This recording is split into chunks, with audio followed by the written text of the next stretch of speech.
Hi friends, welcome back to my channel.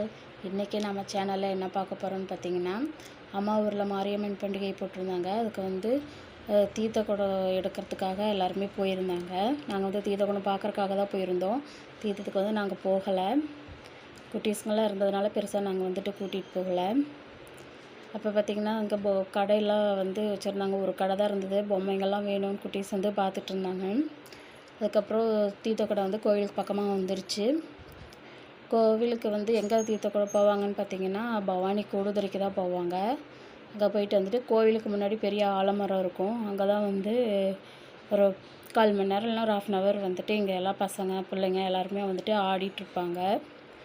அதுக்கப்புறம் பார்த்திங்கன்னா உள்ளே கொண்டுட்டு போயிடுவாங்க. ஜாலியாக இருக்கும். எல்லாம் சின்ன வயசில் தீர்த்தத்துக்கு போவாங்க. இப்போல்லாம் போக முடிகிறதில்ல, குட்டீஸ் இருக்கிறதுனால போகலை. இப்போல்லாம் வேனில் தான் கூட்டிகிட்டு போவாங்க. ஜாலியாக இருக்கும். எங்கள் ஊரில் இருக்க எல்லா குட்டீஸுங்களுமே அப்போ போவோம். இப்போ எல்லாம் மேரேஜ் ஆகி அவங்கவுங்களுக்கு ஒரு குட்டீஸ் இருக்கிறதுனால யாரும் போக முடிகிறதில்ல. அதுக்கப்புறம் தீர்த்தம் எடுத்துகிட்டு சாமிக்கு ஊற்றிட்டு அபிஷேகம் அலங்காரம் அந்த மாதிரி பண்ணுவாங்க. அடுத்த நாள் காலையில் தான் மாவிளக்கும் பொங்கலும் வைப்பாங்க. அது மாவிளக்கு பார்த்திங்கன்னா காலையில் 5 மணிக்கே ஸ்டார்ட் ஆயிரும். அதுக்கப்புறம் பொங்கல் வச்சுட்டு வீட்டுக்கு போயிடுவோம். மாவிளக்கு பொங்கல்லாம் அடுத்த வீடியோவில் வரும். இப்போ கோயிலுக்குள்ளே இது தீர்த்த குடம் கொண்டு போயிட்டுருக்காங்க. தேங்க்யூ ஃபார் வாட்சிங். Please subscribe my channel.